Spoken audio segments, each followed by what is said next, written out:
how's it going? And welcome to The Guitar Effect. My name's Rob. In this episode, I'm going to be taking a look at this, the NUX Amp Academy, which is their like amp in a box, multi-amp in a box kind of amp modeler kind of solution, which I've been trying a lot of these lately. I tried the IR200 by Boss, and I tried the Mooer, I can't remember what it's called, Mooer's 4-button amp simulation thing, I can't remember what it's called. And so this is NUX's offering. Before I do, as always, I'll ask you to please like and subscribe and hit the notifications bell so you'll be kept up to date every time I put out a new video. So, the Amp Academy. So what this is it's in theory well thought out. You have 3 scenes, scene 1, scene 2 and scene 3 available on this foot switch. Each scene has an A and a B, so almost like a channel A and channel B. Then up the top here you've got, you know, regular amp controls like gain, master, and then across the bottom you've got bass, middle, treble and presence, and then on the top you've also got a boost and a noise reduction knob. There's secondary functions with these 2 knobs, and they can also control the delay, decay and mix of the reverb. That is, you can turn on. And then there's a scene selector switch here to switch between the 3 scenes, which is what this foot switch also does. But then the other thing is, it has 3 amp models available on channel A and channel B. And so those 3 amp models I'll go through in the audio section of the demo, but you assign 3 of 6 amp models to these 3 switches, and then you assign 3 of 6 different amp models to the B side. So what you do is select channel A, select the amp you want, set the settings for the amp, the boost, the reverb, the noise reduction that you want, save it, do the same in channel B, save it, and you can do that 3 times to have 3 different dual amp setups basically. When I say dual amp, I mean switching between them, not running them in stereo. Then at the back, you've got a input and output. One thing is really cool actually, you've got speaker simulation on and off for both the jack output and for the XLR output that's on the side, and then you have an aux in and a headphones out. And then there's USB in and it's USB-C, which should be really good. On the back for the editor software, which is great. And then you have an insert point, which is a single input and output for a mono effects loop.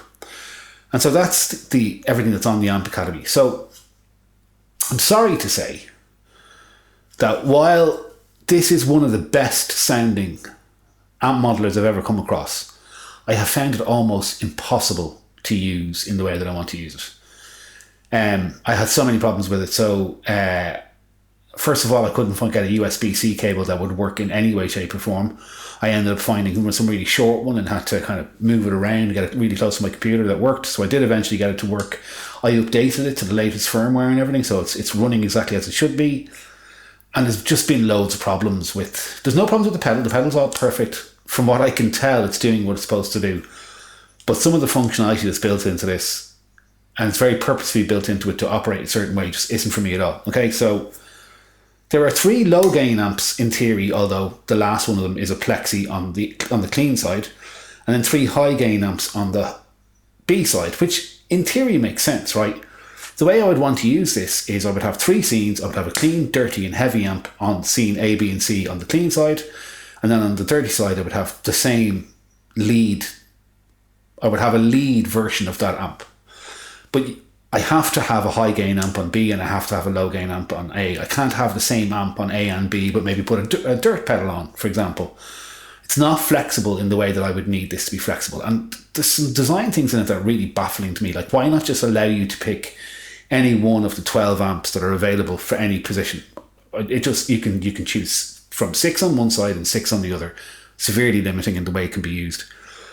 There's another problem that when you are working with presets, either on the unit itself or in the editor, it seems to be very, very hard to get it to save and remember what those settings are. It seems like as soon as you save a preset in, say, the purple scene, which is the second scene, it goes blue, purple, red in terms of the lights, which is cool. You know what scene you're on. Except as soon as I save a scene, no matter what scene I'm on, it seems to jump back to a different scene every time I save it. It's every time I switch channel, it seems to jump to a different scene. It's just really, really frustrating to use. Now, I don't know if I got a bogey one of these and there's something wrong with the innards of it. Some of the stuff like that, jumping around from scene to scene when I'm trying to recall scenes, or if I just randomly jump scene when I hit certain foot switches. Maybe I'm not using it right, but I'm pretty good with effects. Like, I know my way around effects, and I use a lot of multi-effects and digital stuff, so it seems to me to be incredibly badly designed in certain aspects, but it sounds phenomenal.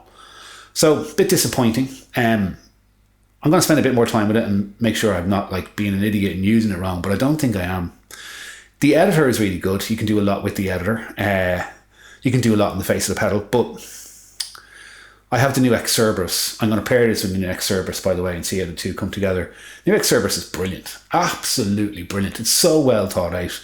Has analog drive and distortion and boost, but then with digital modulation and digital delay and reverb. It's a brilliant unit. And what's brilliant about it is how well it's thought out and how affordable it is. This should have been that, and it's not. It's just really hard to interface with, in my opinion. It sounds great. And I think things sounding great has a lot of currency in the guitar player's market today, as it should. But if you're recording guitar tones at home in your bedroom, something sounding great is really important. But if you're out gigging with it and trying to get multiple tones out of it at the same time, functionality to me, give me ace functionality and acceptable levels of tone over unbelievable levels of tone and rubbish functionality. I wouldn't say this is rubbish functionality, but it has a lot of issues with the way it works. So, a bit disappointing. But like I said, it does sound great. And speaking of which, let's have a listen to it now. Okay, so it's a demo, the Amp Academy. I'm going to play my Orville Les Paul Standard. So this is a 1997 Japanese-built Les Paul licensed by Gibson, which is why the headstock has a very Gibson-y looking shape and Gibson-y looking typeface on it. So this was actually manufactured under license for Gibson in Japan in 1997. I picked it up about 3 years ago. It's the only Les Paul I'll ever need. It's a beautiful vintage sounding Les Paul. I absolutely love it. I'm playing it with a little radio lead into the Amp Academy, and then out of the Amp Academy straight into my interface. And what I'm going to do is I'm going to start off by showing you the 3 presets that I've created. And this is how I would use this pedal if I was using it as like a substitute for playing live at a gig, okay? Right, so I've 3 scenes set up. You switch between the scenes with this foot switch, and then you switch between the channels A and B with this foot switch. So I'm going to get into the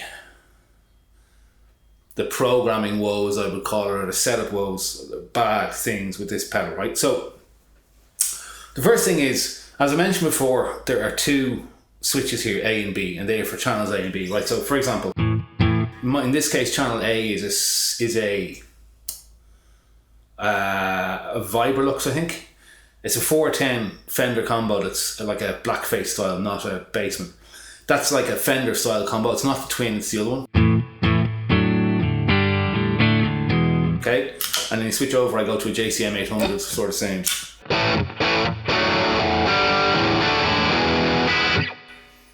Right, I have these set up as rhythm and lead, or like what would be effectively clean and lead, right? So, and then I'm playing that, and then I decide I want to take a solo.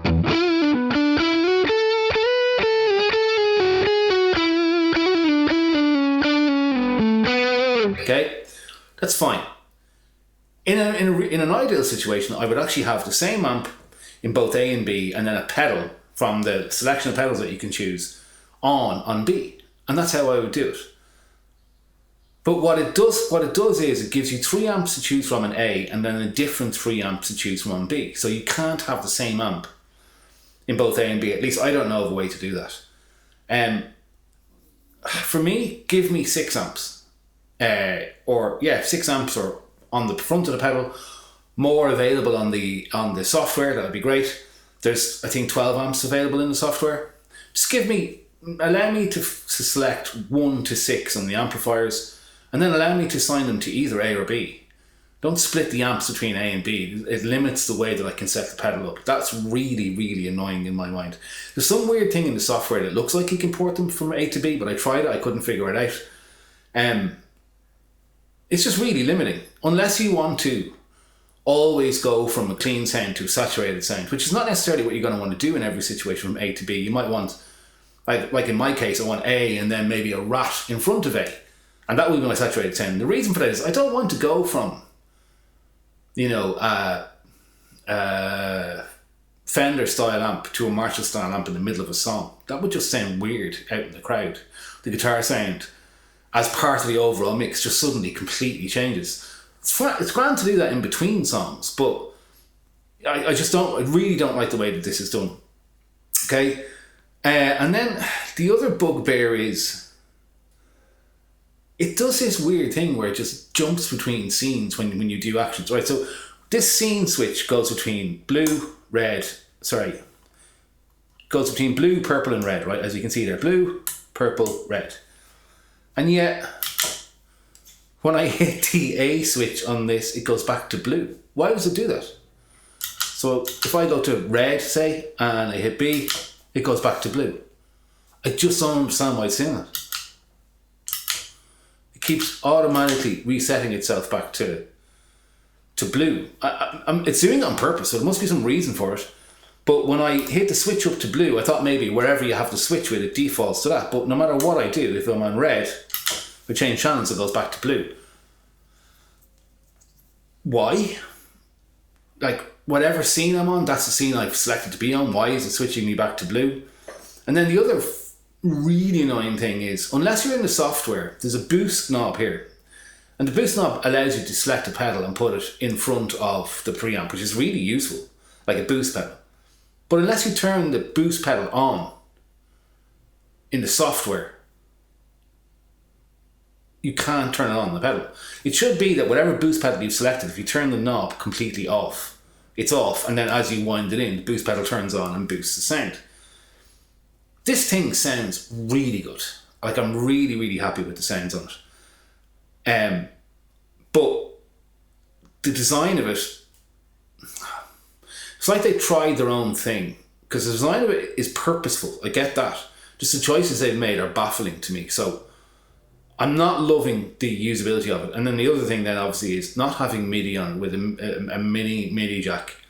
If you have 6 amp models at your disposal and 6 presets effectively, because you've got channel A and channel B in 3 scenes, not having them MIDI selectable limits this pedal massively. And yes, I can go out and buy a MIDI to USB thing and plug it in, but I think even the program messages that will come from the device you want don't even select the scenes. They select different amp models. It's just a really badly set up unit in my opinion. But anyway, so that's it. Here's my 3 presets, okay? So the way I'm going to use this is, in my covers band, depending on what the song is, I would set myself to either have a clean sound, a dirty sound, or a heavy sound, and each one of them, that's on A, and then each in the 3 scenes, and then B is always the same lead sound, okay? So if I'm playing on the clean sound in blue, right?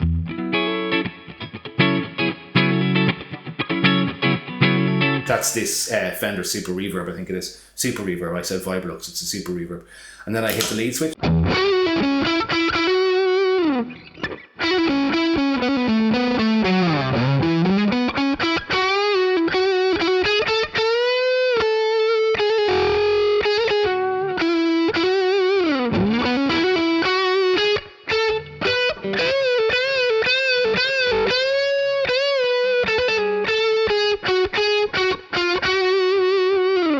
So I have a lead sound and a clean sound for all those clean songs. If I switch to scene 2, back to A, look, puts me back on blue again. It's so annoying. So I switch to scene 2, and I have my kind of dirty sound. I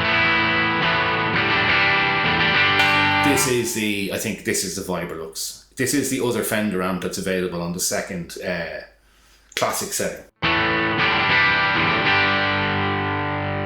This would be for all my kind of punk rock kind of stuff. So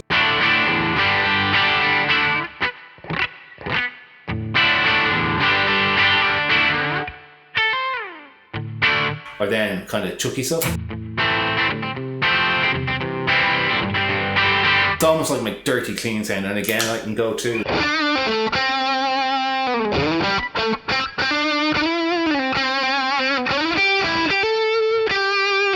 at the same lead sound that I have an A, and then I'll switch to purple and I have to switch back to purple again. Man, it's so annoying.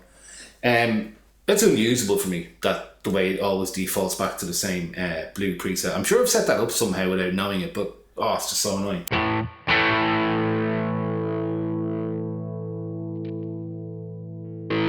I want a red, and this is my heavy sound.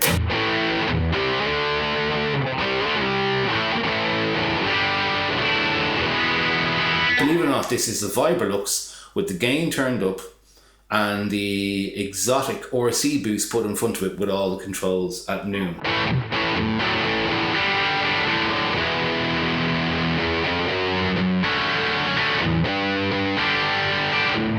So this is what I'd use for heavy songs in the cover band, like the Mew song.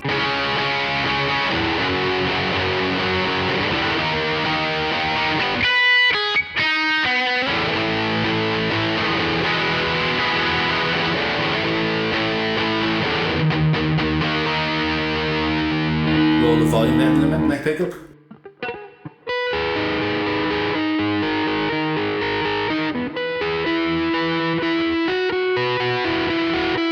Probably too heavy to do that. I'd have to switch back to a clean preset to do that, which again starts making this kind of a little bit difficult to use.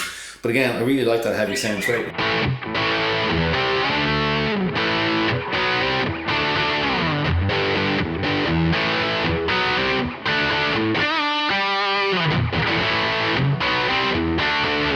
It's a great riff that. We don't play that song, but it's a great riff.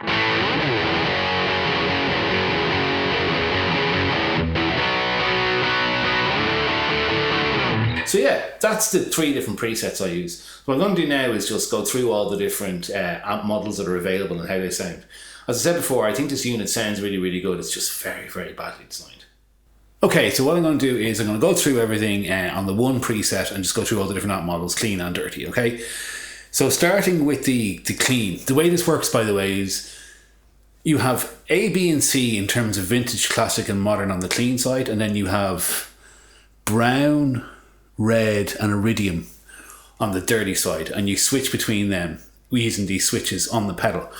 When you plug it into the editor, that changes to be having 2 options on vintage, 2 options on classic, and 2 options on modern, and 2 options on brown, 2 options on red, and 2 options on iridium.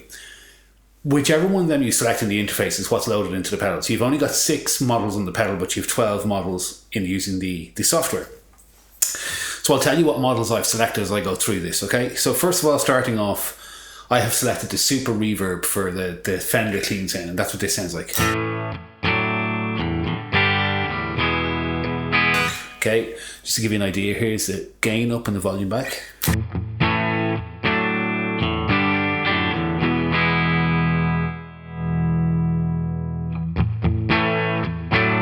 Stays clean all the time. Make sure my volumes are all up, yeah.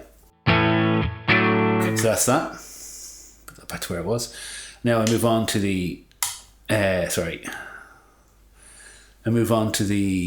classic setting, and this is a Vibrolux.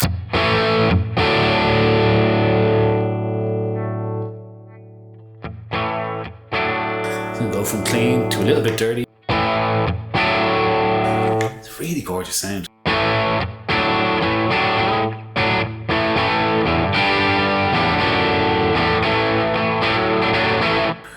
To quite high gainish.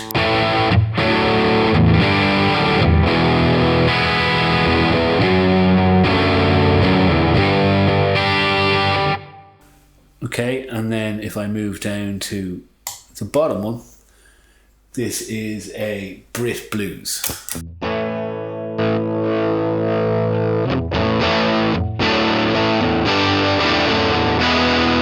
Has that super toppy Marshall thing going on.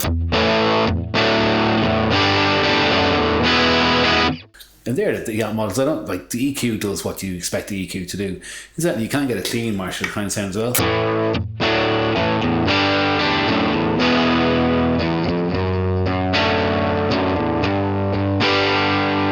Incidentally, it also swaps to the relevant Choptones IOR every time you change that model. So that is on the clean side. If I move over to the dirty side then, and start up the top, it starts off from JCM 800.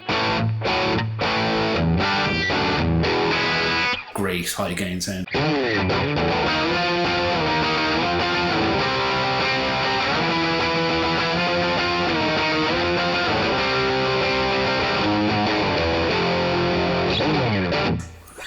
Move it down. Let's just check what I have this. It's the SLO 100. So a bit scooped in this case. I'm going to change the EQ slightly.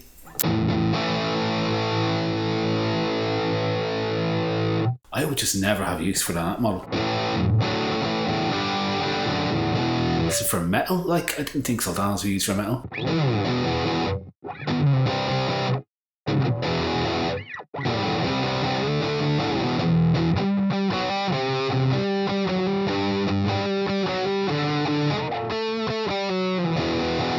And the last one I have is the Bogner Uberschall.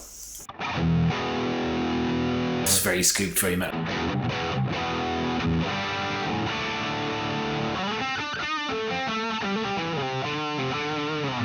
I would never have use for those last 2 amp models. I'm an alternative player, so the maximum I would ever go to is a JCM 800.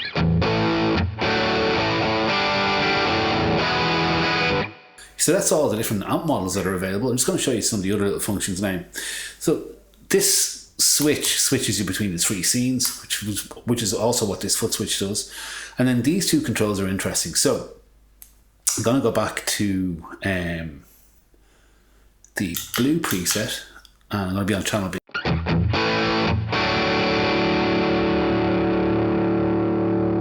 I don't have a boost pedal on. I don't think I have a boost pedal on any of these presets.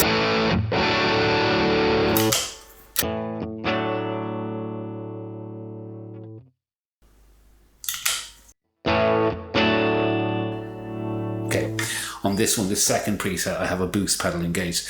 So what happens here is when you just like interface with the pedal, this knob here controls the amount of boost, and this knob controls the noise reduction. So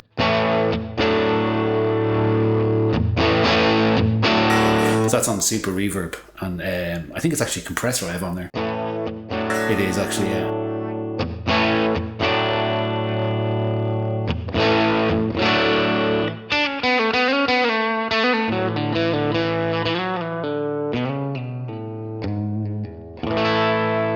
Really nice compressor.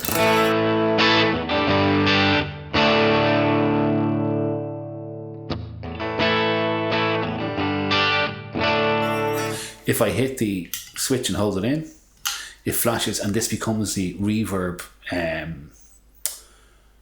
This becomes a reverb time. The longer I make it, the longer the reverb trail comes in, and then this becomes a reverb level.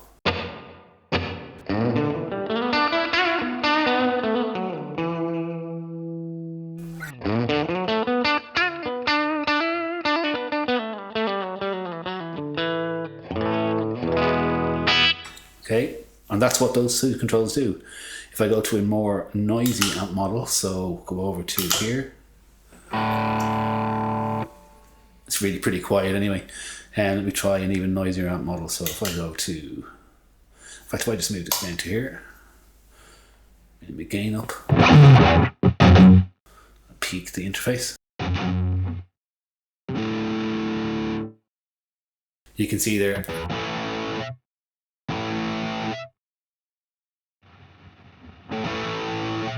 That's your noise reduction. Works great.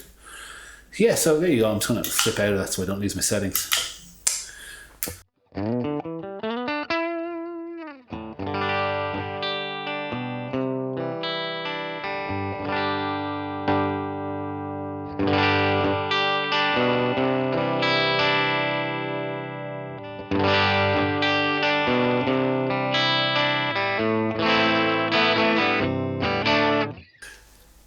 I'm just going to go on about this a little bit again for a sec.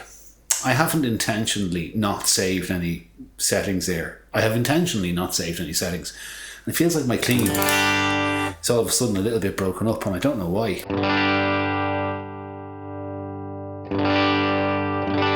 It wasn't like that when I saved it, which is just so annoying.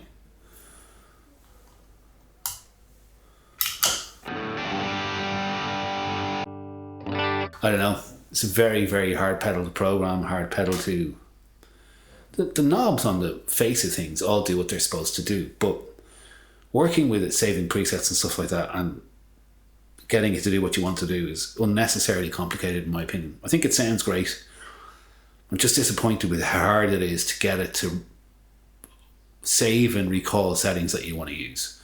So a brilliant sounding pedal, but I don't think it's going to be staying in my arsenal, to be honest. It's just not well engineered enough, or the interface isn't thought out well enough. Great sounding unit. IR200 leaves it in the dirt in terms of functionality, unfortunately.